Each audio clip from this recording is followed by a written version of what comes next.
Good morning, CWCC. Welcome to Girls Club, our version of the men's club. We have our very own amazing women that belong to the club. It's all of you. And today we have one of my most favorite people and someone who inspires me on the daily, Paige Goss with Point Solutions Group. Paige, welcome. Thank you so much. And right back at you from an inspiration standpoint. Thanks. I just feel so fortunate that you're on here because you have such an important message to so many women.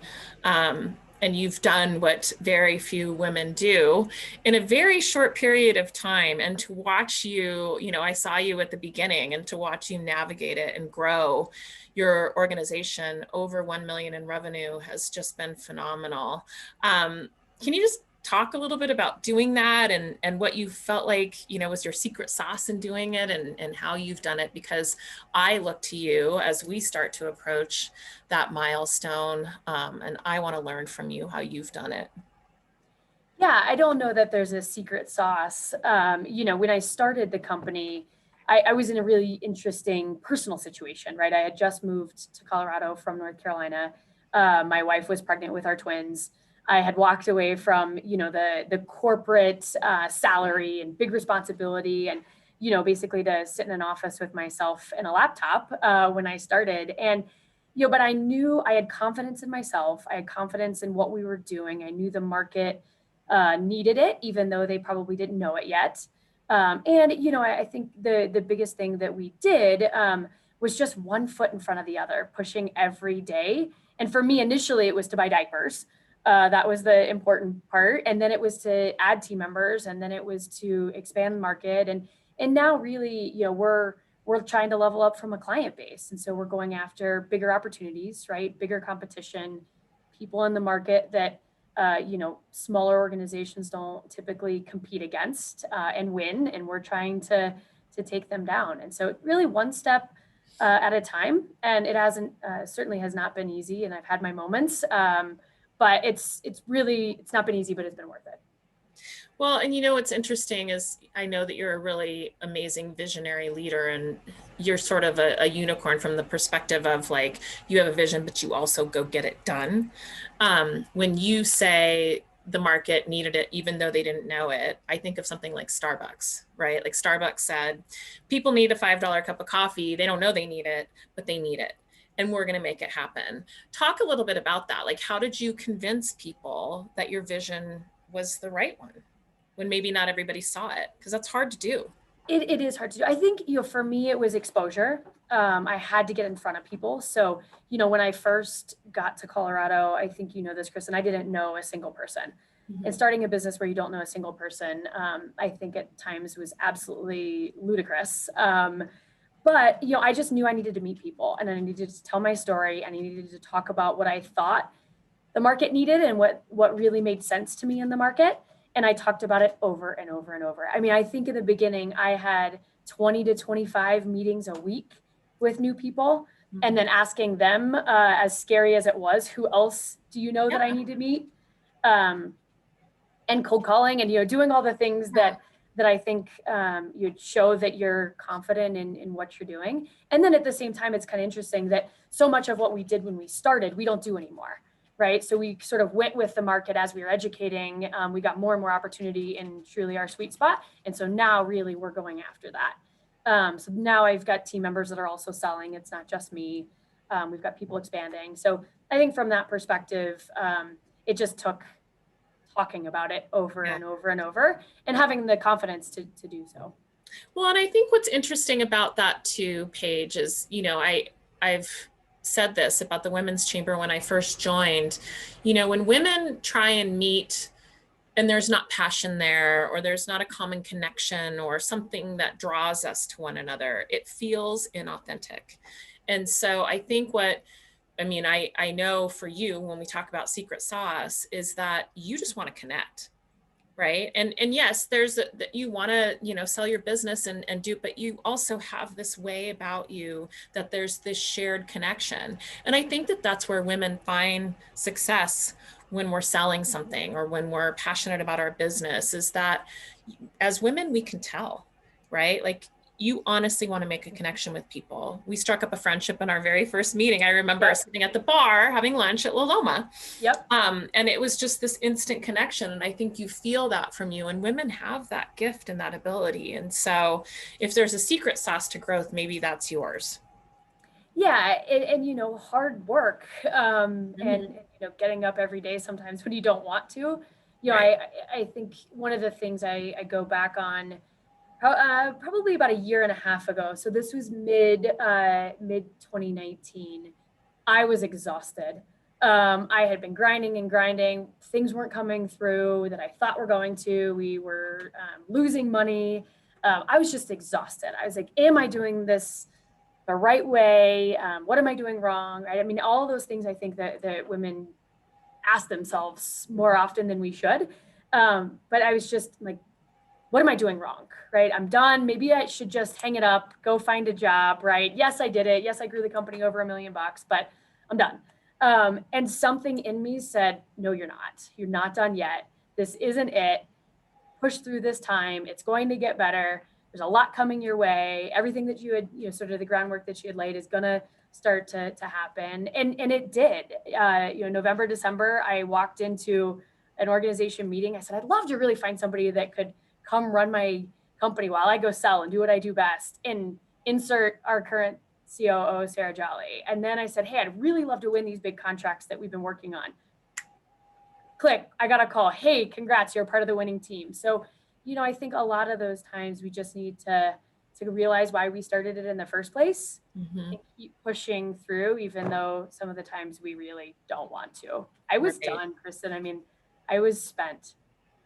I was What an exhausted. important message right now, because I know that a lot of business owners, and women in corporations too, I mean, but women business owners are feeling that way, because I know I was, right? We were about to hit that $1 million mark, and then COVID hit, and it was pretty devastating for me, right? And you lose energy when you don't have that. Like if you're goal driven like you and I are, you lose that extra energy to push you through. And it's such an important message right now. And I in particular needed to hear it, because I know that the hard work that, you know, the whole team's putting in right now is going to pay off when this is all over.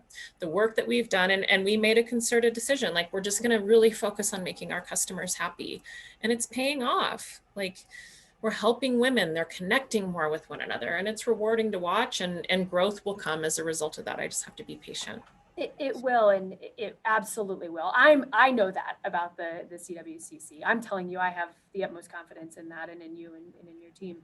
And you know, I think the organizations that are able to persevere now will come out on top, because they're resilient and they know what it's like to make hard decisions, and you know what it's like to change course and direction.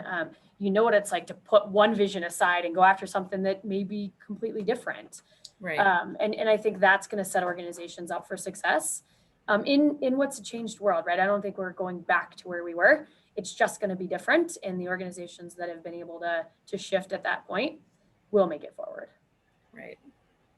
All right. So now the hot seat questions. What is a time in your life when you've persevered, and how did you get through it? And I can't wait to hear your answer, because I don't know what it is. Normally I do, but I don't know. Yeah, so it's a really good question. So in college, in my freshman year, I got into some trouble. I was on a scholarship to play softball at Elon University out on the East Coast. So I came in as a freshman. I was set to start and play, and I got into some trouble. I was kicked off the team. I it was threatened that I was going to lose my scholarship. I was required to work out by myself at 5 a.m. every morning to try to earn a spot back on the team. I had to sit in front of administrators and teammates and coaches, and apologize for what I did, and for what happened, and right the ship. And shortly thereafter, I was allowed back on the team. And then I earned a spot as captain my sophomore, junior, senior year, based off of the changes that I made. It was devastating. I was embarrassed. I was frustrated with myself. My parents were disappointed. My coach, I mean, everything, right? Yes. But it was probably one of the best lessons that I learned, and I needed to learn it right then and there, or I probably would have continued to take myself down a path that I didn't want. And, coming out of it, I now know what it's like to be at the bottom, right? Yeah. Looking up, embarrassed, upset, frustrated, disappointed in yourself and all of the other things that transpired from that, and coming back from it and making it out, and then being respected as a leader and captain from that point forward, showed me kind of what it takes, I think, to lead. And that's through vulnerability and transparency and accountability, and sort of having those characteristics that you need in business, right? And now I lead through those same things today that I think I got a really hard lesson on back then. It is so interesting to think about that, right? Because do you know Evan Roth? No. Evan's he's a coach, and he works with our leadership program. He's wonderful.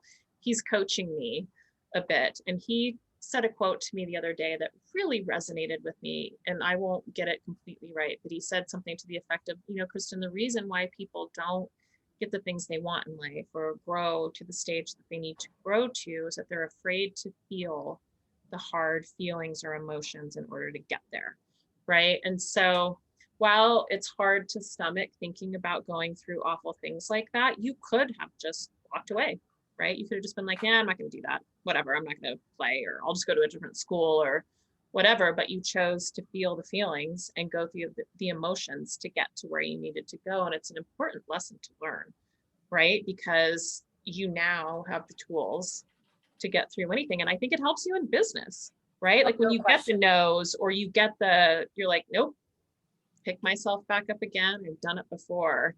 That's an awesome story. And you probably learned not to make that mistake again. I mean, I want to ask you what the mistake is, but I'm sure you would have told me if you felt comfortable with it. So we'll talk about that over coffee or a drink. Yeah. And I did learn. It was a hard one. And I think for me, the bounce back was just as hard as the incident. Because I had to fight like hell to make sure that the team knew that I was committed to them, right? Because that day I disappointed them, and I think that's to the what I do now, right? As a CEO and as a leader, I'm committed to you. This isn't always going to be pretty. I'm going to fall down, and I'm going to tell you guys that I fell down. I'm going to tell you that I made a mistake and that I screwed up, and here's how we're going to fix it. Here's what we're going to do. Well, you probably wouldn't risen to the level of leadership that you did on the team without that. I think so. Yeah, I think so. Probably. That's what I always think, that our experiences frame us. No question they do. And that one framed me for what I think vulnerable leadership, and for being my true self and being okay with everything that means. I think that sort of lesson has showed itself multiple times in my life. Right. Thanks for sharing that. What's a mantra that you live by? This is one that's every day, all day. We got to focus on what's possible versus what's in the way. And that's on my board. It's actually the name of one of the companies that I co-own, is What's Possible. So I think, if you focus on why you can't, you get more of that. If you focus on why you can, you get more of that too. And put that on my vision board. It really is the what's possible versus what's in the way, has guided me a lot. Even back to trying to have kids.